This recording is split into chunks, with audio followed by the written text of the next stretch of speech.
कक्षा 12वीं हिंदी कोर की पाठ्यपुस्तक आरोह के काव्य खंड से ली गई कविता है उषा, जो शमशेर बहादुर सिंह के द्वारा लिखी गई है।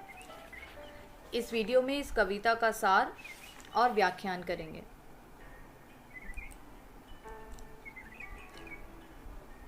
उषा अर्थात सुबह, सुबह होने से पहले का समय, जिसको हम क्या कहते हैं, प्रातः काल। तो सुबह होने वाली है और सूरज की जो किरणें हैं वो कहीं कोने पे एक जगह निकले सिर्फ, ठीक है, तो उसको कहते हैं उषा अर्थात सुबह होने से पहले का समय, जिसको आप जो है प्रातः काल के नाम से भी जानते होंगे। तो उसी समय को हम बोलते हैं उषा, जिस समय जो है आकाश में बिल्कुल अंधेरा होता है और पूरब की दिशा से सिर्फ हमें बहुत थोड़ा सा जो है सूरज हल्का सा निकलता हुआ दिखता है, सिर्फ उसकी लालिमा सी दिखती है, मतलब लाल रंग सा हमें दिखता है, उस समय को हम कहते हैं उषा, ठीक है। और यहाँ पे इस कविता के अंदर कवि ने क्या बताया है कि उषा अर्थात सुबह के समय का चित्रण कवि ने बहुत अच्छे से किया है कि रात कैसी होती है। मतलब उषा के समय, जिस समय सारे में जो है सूरज अभी निकला नहीं है, निकलने वाला है, उससे पहले का समय क्या होता है कि एक जो है अंधेरा अंधेरा चारों तरफ होता है ना। तो अंधेरे के बाद जैसे ही सूरज की किरणें एक कोने में जो है हमें दिखाई पड़ती है और धीरे धीरे जैसे सूरज की किरणें हल्की हल्की से ऊपर उठती है, तो कैसे जो है आसमान का रंग किस तरीके से हो जाता है, तो वही चित्रण जो है कवि यहाँ पे करते हैं। अब उस चित्रण को करते हुए कवि ने यहाँ पे जो है जो चूल्हा चौका होता है एक, उसका उदाहरण लिया है।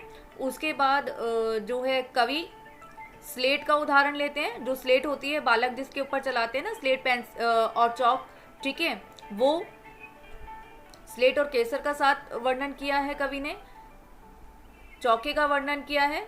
उसके बाद कवि बताते हैं सिलबट्टा, जो सिल होता है ना, सिलबट्टा जिसके ऊपर चटनी वगैरह पीसी जाती है, तो उस सिलबट्टे के बारे में भी कवि बताते हैं, ठीक है। अब इससे जो है कवि ने क्या वर्णन किया है कि भाई जब चौका, हम रात को जो है चूल्हा चौका जो होता है ना, उसको क्या करते हैं, पुराने समय में तो ऐसी किचन नहीं हुआ करती थी, तो क्या राख से उसको ना रात को लेप के रख दिया जाता था, तो उसमें क्या होती थी, नमी होती थी, ठीक है, वो गीला होता था। तो सुबह जो होता है, सुबह मौसम कितना अच्छा होता है, हमें एसी की पंखे की कोई आवश्यकता नहीं होती, बाहर मौसम ही इतना अच्छा होता है। क्यों? क्योंकि बाहर के मौसम में क्या होता है, कई बार जो है क्या ओस होती है, ठीक है, ओस होती है, नमी होती है, तो वो सारी चीज़ें क्या है, इसमें एक जो है नमी सी जो होती है ना, इसका जो है चित्रण करते हुए कवि ने चौके का उदाहरण लिया कि चौके में भी जो नमी हो जाती है ना, वो सुबह होने तक, उषा होने तक क्या है, वो पूरी तरीके से सूखा नहीं है अभी, तो उसमें नमी है, तो वैसे ही सुबह में भी नमी है। फिर कवि बताते हैं कि जैसे चौक, स्लेट और चौक होता है ना, बच्चा स्लेट से खेलता है या चौक के स्लेट के ऊपर कुछ लिखता है, तो अगर लाल चौक से, अगर काली होती है स्लेट, तो अगर बच्चा जो है लाल चौक से उसके ऊपर लिखेगा, तो काली स्लेट पे जो है काले रंग के ऊपर हल्का हल्का सा लाल चलेगा, तो ये जो लाल लाल रंग जो दिखेगा वो क्या होगी, वो लालिमा होगी, ठीक है।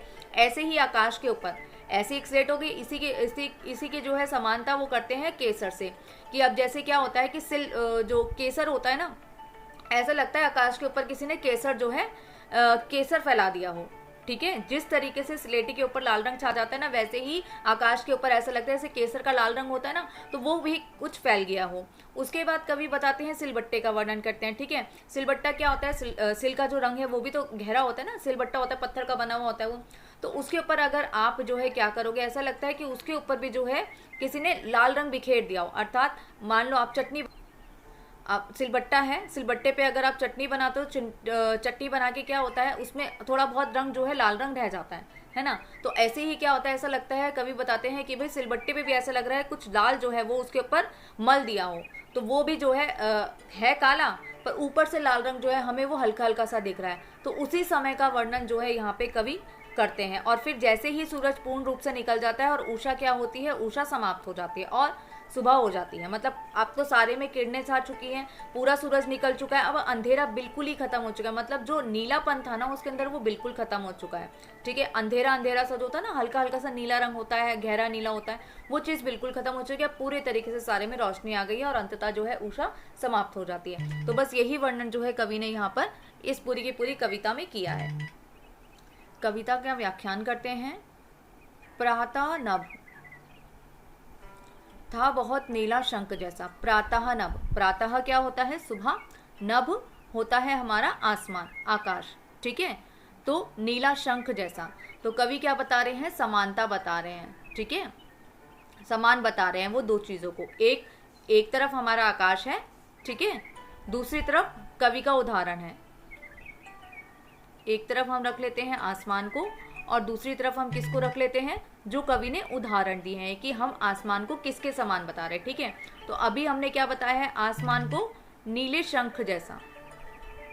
नीला शंख होता है गहरा नीला, ठीक है। नीला रंग अगर आ रहा है तो ध्यान रखना कि गहरे नीले रंग की बात करें, ठीक है। तो प्रातः काल था बहुत नीला शंख जैसा। तो जो आसमान था, ठीक है, उस समय का, उषा के समय का जो आसमान था वो कैसा था, नीले शंख जैसा लग रहा था।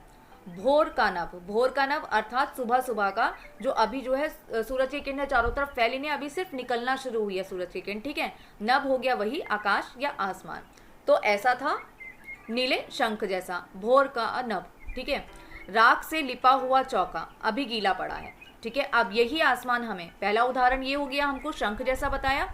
दूसरे पे हम आते हैं, दूसरा हमें क्या बताया है, चौका जैसा, क्या है, गीला, ठीक है। अब यहाँ पर हम लिखते हैं चौका। चूल्हा चौका होता है ना, तो रात के समय क्या होता है कि रात को हम चूल्हे को क्या करते हैं, राख से अच्छी तरीके से जो है उसको लेप के रख देते हैं। पानी और राख का लेप होता है ना, वो लगा के रख देते हैं, तो वो सुबह तक सूख जाएगा, सुबह जब काम में आएगा, ठीक है। तो इसी तरीके से क्यों, अब चौका अभी सूखा नहीं है क्योंकि सुबह की पहली किरण ही तो अभी आई है ना, हल्का सा ही जो है निकलना सूरज शुरू हुआ है। और तो इससे क्या होता है कि आसमान में क्या होती है, आसमान में नमी होती है, ठीक है। और मौसम कैसा होता है, ओस सा। तो चौके में भी क्या है, नमी है अभी, क्योंकि वो पूर्ण रूप से सूखा नहीं है। तो कवि ने इन दोनों की समानता की है कि जैसे चौका अभी सूखा नहीं है, उसमें अभी नमी है, वैसे ही आकाश में भी अभी नमी है, उसमें भी अभी ओसता है, ठीक है। तो ये चीज बताइए, अभी गीला पड़ा है, जैसे चौका गीला पड़ा था, अभी ऐसे ही वो अनुमान लगा रहे हैं कि आसमान भी जो है वो भी अभी गीला पड़ा है। बहुत काली सील जरा सा लाल केसर, ठीक है। अब यहाँ पे तीसरा हमारा उदाहरण आता है, काली सील। सील क्या होती है, सिल और बट्टा, ठीक है। सिल बट्टा क्या होता है, काली सील जरा सा लाल केसर से जैसे धुल गई हो, ठीक है। अर्थात सिलबट्टा होता है, सिलबट्टे को आपने जो है इस पे मान लो आपने लाल मिर्च की चटनी पीसी हो, टमाटर पीसा हो, तो कहीं ना कहीं उसमें गहरा रंग आ जाएगा, ठीक है। तो कैसा रंग आ जाएगा, देखो सिलबट्टा होता है पत्थर का बना हुआ। अब उस पत्थर की चीज के ऊपर अगर आप कुछ भी जो है पीसोगे तो कहीं ना कहीं वो जो रंग होएगा ना, वो कहीं ना कहीं बट्टे पर भी चढ़ जाएगा। आप उसे धो के रखो तो हल्की हल्की लालिमा उस पर रह जाएगी। तो वो जैसी लालिमा उस सिलबट्टे पे रहेगी ना, वैसी ही लालिमा, कवि बताते हैं कि वैसी ही केसर सी लालिमा, ठीक है। केसर का रंग जो है ऐसा लग रहा है जैसे सिलबट्टे पर जो है लालिमा सी छा गई हो, वैसी ही लालिमा बिल्कुल कैसी हमें आसमान पे दिखती है, ठीक है। ये दो चीज ध्यान रखना कि हम एक तरफ आसमान देख रहे हैं और एक तरफ उदाहरण दे रहे हैं। तो केसर का सा रंग जो है आसमान पे छा गया, जैसे सिलबट्टे पर छाया जाता है। अगली बात वो बताते हैं, स्लेट सा या लाल खड़िया चाक मल दी हो किसी ने स्लेट पर। अब स्लेट क्या होती है, बच्चों की स्लेट होती है ना, बच्चे स्लेट पर चाक से लिखते हैं, ठीक है। तो वो क्या होती है, ऐसा लगता है जैसे बच्चे ने, स्लेट भी होती है काली स्लेट होती है, उस पर हमने लाल चौक से कुछ अगर लिखा तो क्या होगा, उस पर हल्की सी लालिमा आ जाएगी, ठीक है। वही जैसी लालिमा उस स्लेट पर होती है ना, वैसी ही लालिमा आकाश पर होती है। तो आकाश पर भी बिल्कुल वैसी ही लालिमा छाई हुई है इस समय, उषा के समय, जैसे स्लेट पर लाल चौक से लिखा गया हो या मल दिया गया हो, ठीक है। आगे बताते हैं, नील जल में या किसी की घोर झिलमिल दे जैसे हिल पा रही हो। अब देखो जरा, यहाँ पे सारा वर्णन कवि ने उदाहरण दे दिए सारे, सब कुछ, ठीक है। बहुत सुंदर वर्णन किया है, क्योंकि ऐसा वर्णन जो है कभी किसी ने नहीं किया हुआ। मतलब सुबह की पहली किरण था, जैसे ही आकाश में जो है रोशनी छा जाती है, उसका वर्णन बहुतों ने किया है, परंतु पहली किरण, पहली ही उषा में जो है जो वर्णन किया है वो शमशेर बहादुर ने ही किया हुआ है, ठीक है। तो अब यहाँ पे जो है क्या बताते हैं कि भाई अब सूरज की किरणें निकल गई हैं, तो क्या होता है, नील जल में, अब जैसे ऐसे थोड़ा थोड़ा सा आप देखो सूरज निकल रहा है ना, तो आपको यहाँ पे देखो पानी के अंदर ना सूरज की छवि दिखाई देगी। तो ये जो छवि है, अब हम इसी की बात करेंगे, ठीक है। नील जल में या किसी गौर झिलमिल दे, ठीक है, जैसा हिल रही हो, अब क्या हो रहा है, ये नीला जल है, ये आपको नदी दिख रही है ना, ये नदी है पूरी की पूरी, ठीक है। इस नदी के अंदर अब जो सूरज है, पहाड़ है, पेड़ है, सब दिखने लगेंगे। क्यों दिखने लगेंगे? क्योंकि अब थोड़ा सा दिन निकल गया। तो जैसे ये जो सूरज की किरणें यहाँ से निकलने लगी है, उसका प्रतिबिंब हमें, उसकी छाया जो है वो हमें कहाँ दिखेगी? पानी के अंदर दिखने लगेगी। अब पानी के अंदर अगर हमको ऐसी छाया अगर दिखने लगेगी तो क्या होगा? वही यहाँ पे कवि बताते हैं कि वो छाया जो है ना, वो पानी के अंदर किसी भी चीज़ की छवि देखेगी तो पानी जैसे हिलता रहता है ना, ऐसी उसकी छवि भी जो है वो हमें हिलती हिलती सी महसूस होगी। तो यहाँ पे कवि बताते हैं कि नीले जल में या किसी की घोर झिलमिल देह जैसे हिल रही हो, ऐसा लगता है कि नीले जल में किसी की जो है देह क्या होती है? देह होता है शरीर, ठीक है। ऐसा लग रहा है किसी का शरीर हिल रहा हो यहाँ पे। अब वो शरीर किसकी बात कर रहे हैं? हम यहाँ पे बात कर रहे हैं सूरज की, क्योंकि हमें पानी के अंदर जो है सूरज ही झिलमिलाता सा दिख रहा है, ठीक है, जैसे हिल रही हो। अर्थात वही जो किरणें, जो सूरज की पहली सी किरणें यहाँ पे निकली थी ना, वही हमें जल के अंदर प्रतिबिंबित हो रही है। ऐसा लग रहा है कि जल के अंदर वो जो है हिल रही हो, झिलमिल हो रही हो। और जादू टूटता है इस उषा का, अब सूर्योदय हो रहा है।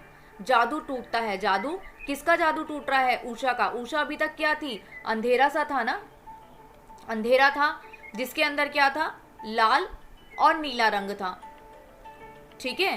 लाल और नीला रंग था, नीले रंग पे लाल रंग को पोत दिया गया है। ऐसे बहुत सारे उदाहरण दिए, स्लेट के उदाहरण दिए कवि ने, ठीक है। उसके बाद सिलबट्टे का उदाहरण दिया उन्होंने, चौके का उदाहरण दिया उन्होंने नमी से, ठीक है। तो ये सारी की सारी चीजें कवि ने बता दी कि अब जो है क्या हुआ, मैं ये अंधेरे की बात करता। अब जैसे सूरज कोई ज्यादा देर तक थोड़ी ना अंदर वहीं उस स्थिति में रहेगा, वो तो निकलेगा ना बाहर। अब जैसे ही सूरज बाहर निकलेगा वैसे ही क्या होगा, यहाँ पे चारों तरफ क्या होगा कि रोशनी छा जाएगी, ठीक है। अब चारों तरफ अगर रोशनी छा जाएगी तो इसका मतलब क्या हुआ कि जो उषा थी हमारी, उषा थी ना, अंधेरा जो था हमारा, जो उषा थी वो क्या हो गई?